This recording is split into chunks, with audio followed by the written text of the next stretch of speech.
Assalamualaikum warahmatullahi wabarakatuh. Perkenalkan, nama saya Ulul Amri dengan NIM 18102010665.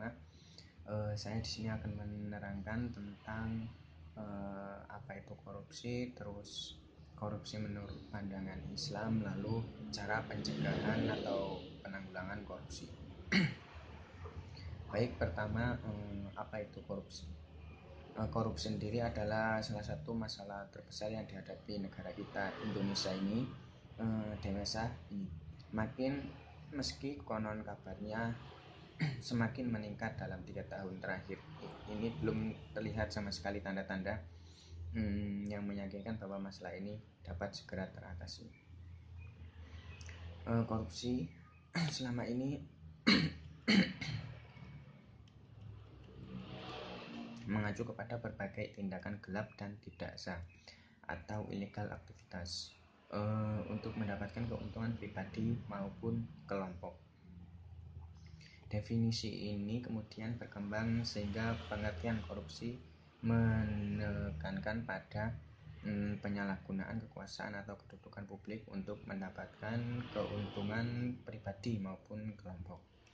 Philip pada tahun 1997 mengidentifikasikan 3 hal pengertian luas yang paling sering digunakan dalam berbagai pembahasan tentang korupsi. Adapun 3 hal tersebut adalah: yang pertama, korupsi yang berpusat pada kantor publik atau public office corruption. Philip mendefinisikan korupsi sebagai tingkah laku dan tindakan pejabat publik yang menyimpang dari tugas-tugas publik formal. Tujuannya untuk mendapatkan keuntungan pribadi ataupun orang-orang tertentu dan juga kelompok yang berkaitan erat dengannya, seperti keluarga, kerabat, dan teman. Lalu yang kedua, yang berpusat pada pasar, market constraint, yang berdasarkan analisa korupsi menggunakan teori pilih publik dan sosial dan pendekatan ekonomi. Dalam kerangka teori pihak publik, menurut pengertian ini, individu atau kelompok menggunakan korupsi sebagai lembaga eksternal ekstra legal untuk mempengaruhi kebijakan dan tindakan birokrasi. Lalu kita menuju ke persepsi Islam mengenai hal korupsi. Islam sebagai agama mayoritas yang ada di negara Indonesia ini sangat mengecam perbuatan korupsi, sebagai mana bisa didengar komentar para ulama Indonesia bahwa perbuatan ini telah melanggar nilai-nilai agama dan haram hukumnya. Mungkin mereka melihat dari sudut pandang karakteristik dari korupsi tersebut, baik secara pengertian, sifat, dan lainnya. Hal ini menunjukkan firman Allah dalam surat Al-Baqarah ayat 181 dan ditambah beberapa riwayat dari hadis Nabi. Di antaranya sebuah riwayat yang diungkapkan Imam Malik dalam kitabnya Muwatta,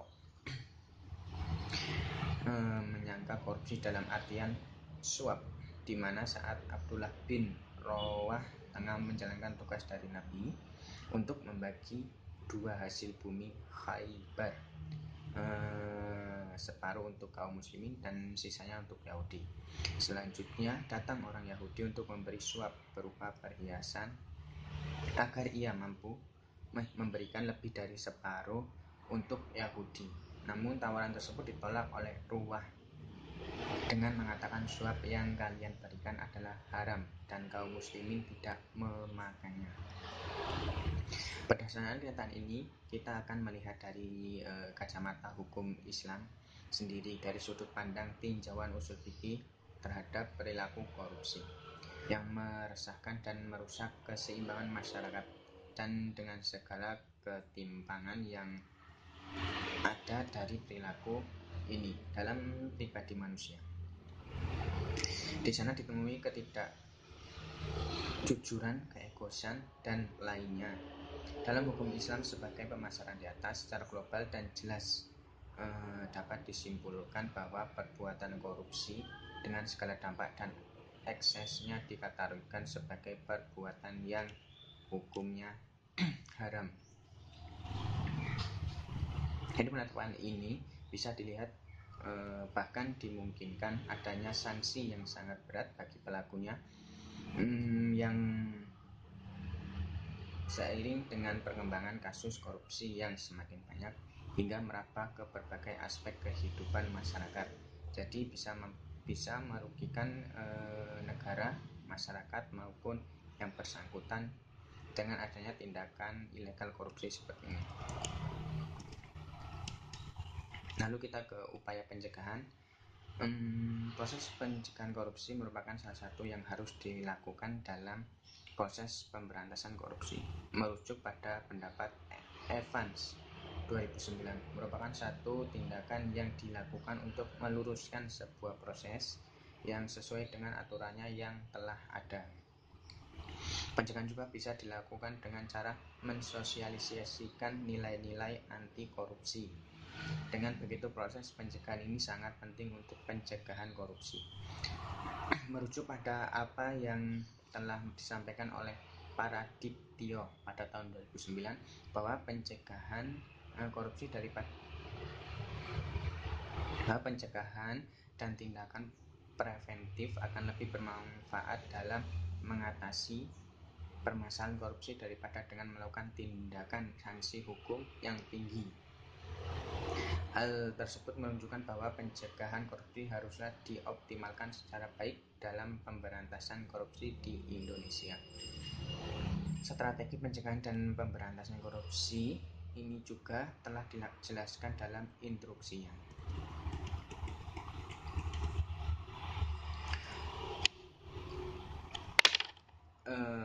Untuk pencegahan sendiri, biasanya kita bisa mensosialisasikan kepada para pelajar di sekolah dengan mengenalkan bahaya serta sesuatu yang membuat hal korupsi tersebut merugikan banyak orang.